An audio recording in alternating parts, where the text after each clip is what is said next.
تاریخ ابن کثیر البدایہ والنہایہ جلد اول صفحہ نمبر 165 حضرت ابراہیم علیہ السلام کا بیان۔ حضرت حاجرہ علیہ السلام کے باطن سے حضرت اسماعیل علیہ السلام کی ولادت۔ اہل کتاب کا بیان ہے کہ حضرت ابراہیم علیہ السلام نے اللہ تعالیٰ سے اپنے لیے نیک و طیب اولاد کی دعا کی اور اللہ تعالیٰ نے انہیں اس کی بشارت بھی دی تھی۔ چنانچہ جب وہ سرزمین میں بیت المقدس میں 20 سال قیام فرما چکے تو ایک روز حضرت سارہ علیہ السلام نے اس سے عرض کیا کہ مجھے تو اللہ تعالیٰ نے اولاد کی نعمت سے نہیں نوازا، ممکن ہے حاجرہ کے باطن ہی سے وہ ہمیں اس نعمت سے سرفراز فرما دے۔ تاریخ ابن کثیر البدایہ والنہایہ جلد اول صفحہ نمبر 166 حضرت ابراہیم علیہ السلام کا بیان۔ یہ کہہ کر انہوں نے حاجرہ علیہ السلام کو ابراہیم علیہ السلام کے نام ہبہ کر کے انہیں حاجرہ علیہ السلام سے خلوت کی اجازت دے دی، لیکن جب وہ خدا کی قدرت سے حاملہ ہو گئی تو جناب سارہ رضی اللہ تعالیٰ عنہ، جیسا کہ عموماً عورتوں کی فطرت میں ہے، حاجرہ رضی اللہ تعالیٰ سے حسد اور ان میں پر رشک کرنے لگی۔ یہ دیکھ کر حضرت حاجرہ رضی اللہ عنہ خوف کھا کر ان کے پاس سے چلی گئیں اور وہاں جا پہنچی جہاں اب ایک چشمہ ہے، لیکن اللہ تعالیٰ کے حکم سے ایک فرشتے نے ان سے کہا کہ بے خوف ہو کر واپس چلی جائے، کیونکہ اللہ تعالیٰ آپ کو ایک بابرکت فرزند عطا فرمانے والا ہے۔ پھر اس فرشتے نے ان سے کہا کہ جب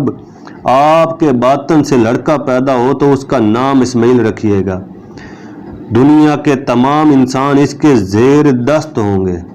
اور ان کے بھائی ساری دنیا پر اقتدار حاصل کریں گے۔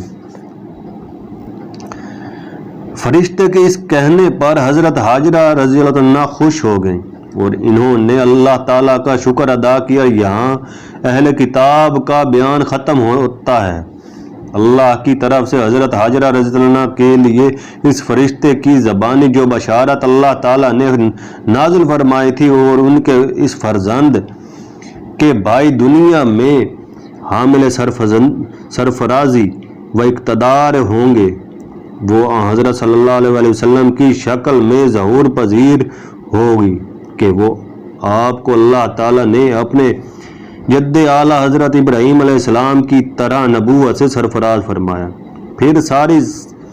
ساری سرزمین عرب میں آپ کا اقتدار قائم کیا اور آپ کے بعد جیسا کہ آپ نے اپنی حیات طیبہ ہی میں فرما دیا تھا کہ آپ کی امت تمام بلاد مشرق کو مغرب پر حکمرانوں کی حیثیت سے چھا گئی۔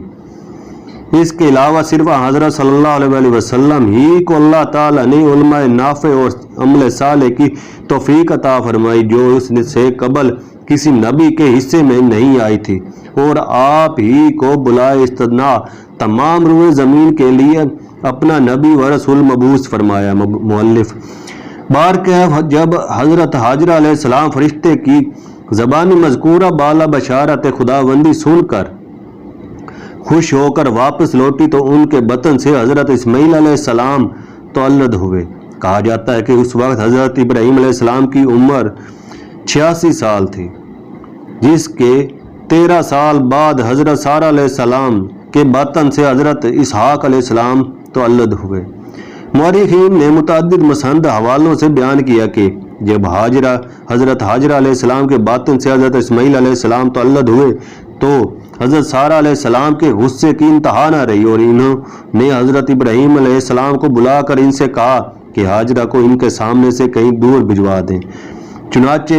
حضرت ابراہیم علیہ السلام نے انہیں اور اپنے 9 مولود بچے حضرت اسماعیل علیہ السلام کو لے کر مکے کے اس مقام پر چلے گئے جہاں انہوں نے بعد میں بیت العقیق قدیم خانہ کعبہ تعمیر کیا، جیسا کہ مورخین محدثین